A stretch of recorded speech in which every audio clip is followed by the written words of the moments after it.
today's video, I'm going to show you how to create Facebook ads that will actually generate sales. And you might be thinking, but Rebecca, I'm just a musician and I simply don't have the budget to do ads on Facebook and Instagram. That's why I wanted to take you through a real-life case study on how only $35 on Facebook ads generated several $100s of sales for an upcoming producer from the Netherlands. I'm going to take you through the step-by-step process that we did in this video, and I'll share with you tons of free tools that you can use to optimize your ads so you spend your money wisely on Facebook and Instagram. Get your pen and paper for this one. For those of you joining me for the first time, my name is Rebecca Smart-Bakken, and I help musicians grow their audience and business using social media.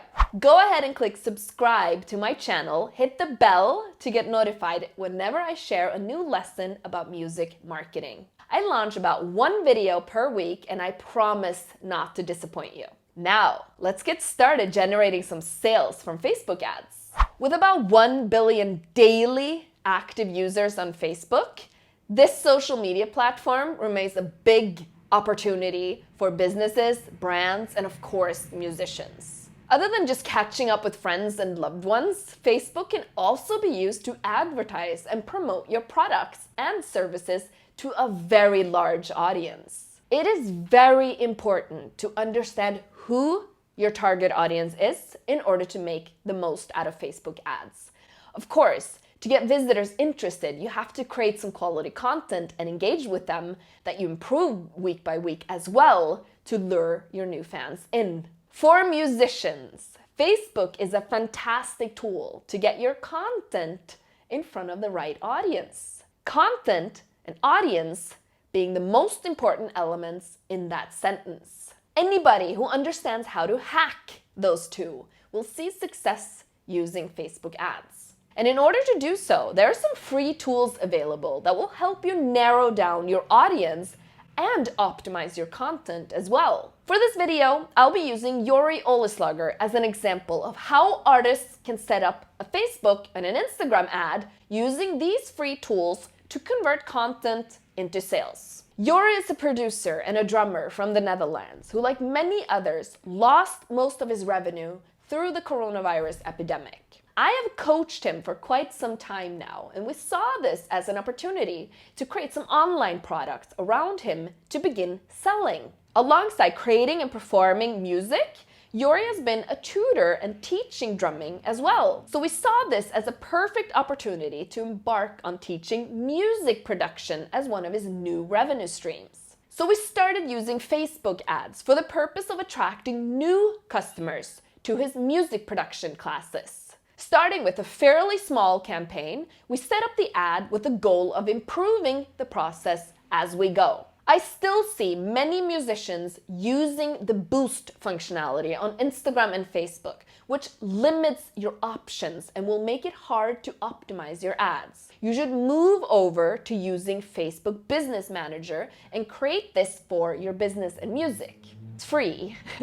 Then you get access to tons of tools, one being the Ads Manager to create more effective ads using even more free tools that I'll go over in this video as well. So let me take you through the whole process that we did with Jori and how you should create ads that will actually generate sales. First thing you need to do is set a goal.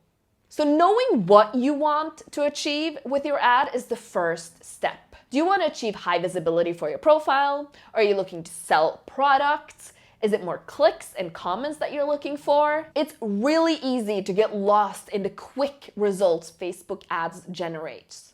Which of these numbers are important to you? Sure, you can get tons of likes and comments on a post, but what's the intent of that? Please do not get lost in these vanity metrics where it looks good on paper, but you need to see actual results where it matters. You need to see sales in your business. If you got nice content flowing on your page, then you might want to just attract some new visitors to view your stuff, which means that there's a higher chance of people following your page and checking out your music. This is useful as the organic reach is continuously declining on the platforms, and you need to pay to be seen these days, unfortunately. The content that you create for the ads also need to reflect your goal. It's advisable to test out a few different formats to see what types of content that leads to click, likes, link visits, etc. For Yori, the goal was to sell lessons in music production. We then wanted to create an ad sparking an interest so people could leave their information for him to contact. We wanted the ones who were interested to automatically receive an email where they could book a free consultation with Yori. We wanted to automate most of the lead generation process through Facebook's and the free tools that are available. We also had an hypothesis that if we spent $35, we could get a customer paying $45 per hour, which means he profited. Then the chances of them rebooking more lessons is higher, which would then lead to even more profit from the $35 spent on the ad. Try starting out with a hypothesis, a goal, before you start a campaign, so you're clear on what you want out of the ads and the money that you spend. You then need to select your goal on Facebook. So once you know your goal, you need to tell Facebook and Instagram what it is. This will determine what tools that you have available to edit while making the ad. For example, if you choose engagement as a goal, you will not be able to add a CTA, call to action button that leads to a website or a sign-up form. So Facebook will offer several different types of call to actions, and the more common ones are the buttons that are learn more, send message, apply now, download. Each one of them have a clear purpose of what the goal of the campaign is. However, the best practice of setting up the campaigns on Facebook is to select conversion as a goal and have a website with Facebook Pixel installed. This is basically a piece of code that sits on your website and connects Facebook to your site. Facebook Pixel is another free tool from Facebook that you can access through the Business Manager. You get also access to the Event Manager, which are specific events that you can set up that you may want to track with the Pixel. This can perhaps be everyone who lands on a thank you page. They are hot leads, and you may want to create some audiences around this data. I'll go into audiences on the next step. Then you're able to tell Facebook to track a particular page on your site, and when an action is made there, Facebook then records the user's information that you can then use to your advantage later. If you do click conversion as a goal, you need to tell Facebook what a conversion is on your website. This could be if someone lands on your thank you page and view this page, they have then converted. Then Facebook will track this and tell you how much one conversion costs in the campaign that you will set up. So out of all the traffic they send your way, they will then measure how many people land on your landing page, and they'll tell you the cost of getting someone to your page, which is a hot lead, right? As Yori doesn't have a website yet representing him as a teacher, he cannot create a landing page to collect information. So in this case, we will use the Facebook lead ad form, which pulls users' data from their profile and populates the form if they want to sign up or learn more. This is another free tool from Facebook. So if you want to collect people's email addresses and information, but do not have this on your website, or you don't have landing pages to do this, use the Facebook lead ad option to do this. Then you need to create your audiences. So the old school way of setting up audience targeting on Facebook ads was to select the parameters yourself. This could be risky as you're basing the information on basically what you're thinking is best. Facebook has gotten a lot smarter, and now its algorithm can generate audiences based on likes and interests, allowing your ads to be seen by the right kind of people. The two audiences it generates are either custom audiences or lookalike audiences. This can be done in another free tool from Facebook called Audiences. You can access this through the Business Manager under the option Audiences. Here you will create all your custom and lookalike audiences you will later use for your campaigns. So a custom audience is basically anyone who is currently in your funnel, anyone that's already interacted with you. Have they visited your website? Do they follow you on Instagram? Have they engaged in your content? These are people that are already familiar with your brand. You can even create a custom audience made from a customer list. Let's say you have the email of everyone that's ever purchased a ticket to your tours, to your gigs. upload this email list to Facebook, create a custom audience, and start advertising to them. Those are your customers or potential hot leads already. So a custom audience could be basically anyone that visited your website in the last 60 days or even a specific page on your website. It could also be anyone that's interacted with your videos on Facebook and Instagram or has seen a video of you 15 seconds or longer. So these are basically people that are familiar with your brand already. Custom audiences. Lookalike audiences. The lookalike audiences is a way to reach new people who are likely to be interested in your business because they're similar to your custom audiences. So let's say you do this. You upload your email list to Facebook, you create a custom audience based on that, and then you create a lookalike audience based on whoever's in that list. Facebook will then refine the audience type to better match your existing customers. They will create an audience, a new audience of people who do not know about you, based on the information they already have of your existing customers and the people that have already interacted with you. As Yori doesn't have the pixel, we decided to create some custom audiences based on who's already interacted with his content. He's been active on Instagram using video content, so we selected audiences based on who watched any of his videos for more than 15 seconds or longer. These guys who stayed tuned for 15 seconds or longer are obviously interested in the content, so it makes sense to target them again through using an ad. Remember, it takes an average of 5 to 7 impressions for somebody to remember your brand or even take an action. So retargeting ads are a very useful tool. So if somebody visited your website or engaged with your audience, you can then show them more information and get them more involved and convert them over to fans. It's this reason that it's better to focus your attention on people who've already visited and interacted with you than to seek out new audiences all the time. Build the rapport with the people who've already shown an interest and nurture this. These are the guys who are most likely to convert into sales, right? Once we have the custom audience prepared, we then need to create a few lookalike audiences because in addition to retargeting the guys who've already engaged with your content, we need to find new audiences that have similar interests. See where this is going? Once you've created your custom and lookalike audiences, you need to select these as your audience when you're creating the ad. So instead of inserting the parameters, you just need to select custom audience or lookalike audience that you've already created in the audience manager.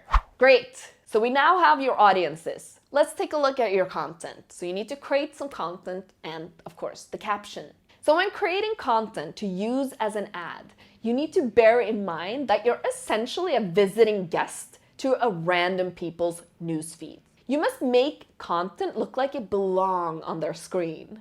It cannot be too salesy, you have to provide value. From the very start, your content should deliver value. Be personal, get to the point. Make sure that the viewers can easily understand what it is that you're telling them. If you want them to click somewhere, you need to tell them. Be direct, clear, but of course, welcoming. So this is the first draft of Yori's ad. So he used video to present himself, his value, and why they should click on the Learn More button. Of course, his ad will continue to develop. As you can see, Yori is missing a lot of information in the caption. And the headline, call to action next to the Learn More button, isn't being put to the best use. Your ads will be in continuous development. The content will be in continuous development. You also need to optimize the content in the caption. For example, like what I'm doing here with my ads for my webinars. If you put valuable content in the video and in the caption, you're optimizing on the real estate and the conversion will be higher. Especially if you're like Yori and you don't have a landing page to send them with more information, you need to optimize the real estate on Facebook and provide as much information, valuable information as possible, both in the content, video picture, as well as the caption. A great tool to use to get inspired and to see what works for others is to use the tool Facebook Ads Library. Here you can search anyone on Facebook and Instagram and see what ads they are running. I typically get inspired of formats and content here before I make my own. Might as well do something similar to what already works, right? I'm gonna link to the Facebook ads library in the caption. Okay, so we've set a goal for the campaign. We created the audiences, who we want to target to. We've created the content. The ad is ready to go. However, we need to collect their information. And we need to set this up on Facebook as well. So we need their email and we need to create mailing lists. The goal of Yori's ad was to collect contact information of anyone that's interested. The next step is to send them an email to get them to book their free consultation with Yori. If you move the traffic over to a landing page or a website where they then have to leave their information, the leads from here will then be integrated directly with MailChimp, as most likely your website provider has an integration with MailChimp. So it's super important to have your leads on your email service, as they will need to receive a welcome email introducing yourself and the details of your service. I've stressed the importance of this before in my beginners video, Email Marketing for Musicians. Check that out. The welcome email is the first impression and first email audiences will receive from you. Make it count. Include a call to action. Invite them over to your streaming sites. Show them your most recent YouTube video. It's a great way for new leads to get more value and get to know you better. Since Yori is using Facebook's lead ads, we need to connect this with Yori's MailChimp. And this is done through Zapier, another free tool, not owned by Facebook this time. This tool will set up integration between programs that doesn't have integrations already. Here I want Facebook to talk with Yori's email program, MailChimp.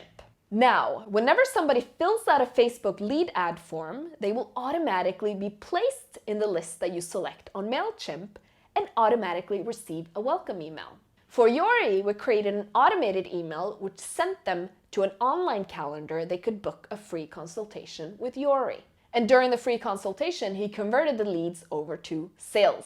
Which brings me to the next step. You need to analyze your numbers against your goal. All right, for Yori's example, we were tracking the cost per lead, which was $1.13. This means basically Yori paid $1.13 to get somebody to sign up for more information about his music production lessons. So by using $35, he got 31 hot leads. This then resulted in 3 signing up for lessons with a revenue of $135. So what's so interesting here is that Yori paid $35 to get $135 worth of business. This is called a customer acquisition cost. You need to determine the lifetime value of a customer. On average, how many lessons do they buy over time? Which means the $35 is a good investment with a great ROI. I've raised funding several times using exactly this formula, the customer acquisition cost and the customer lifetime value. If the customer acquisition cost is lower than the lifetime value, you have a great business case that can be scaled. Your success is once again in the metrics. Always be on top of your numbers, as this is the key to your success. Even though we're playing around with small numbers here, $35 getting $135. What we found is a formula. We know if we put $35 on ad spend, you will get $135 in revenue. So try adding a 0 or 2 zeros or 3 zeros behind the ad spend and let's see what happens then. This is a formula that can be scaled. That's it for today, guys. That's how $35 on Facebook ads generated several $100s in sales. Of course, these students took more than one lesson. So you can imagine, of course, it generated more than $135. In this video, I've given you the whole process and I've given you tons of free tools to use to optimize your ads. If you haven't already checked out my free ebook, How to Launch a Single in 2020, go ahead and download this in my caption. This is really gonna level up your next single launch. Download it, read it, but most importantly, use it in your next single launch. And if you haven't already, hit subscribe and the bell notification to receive updates from me once a week whenever I launch a new lesson to my community. That's it, guys. It's a wrap.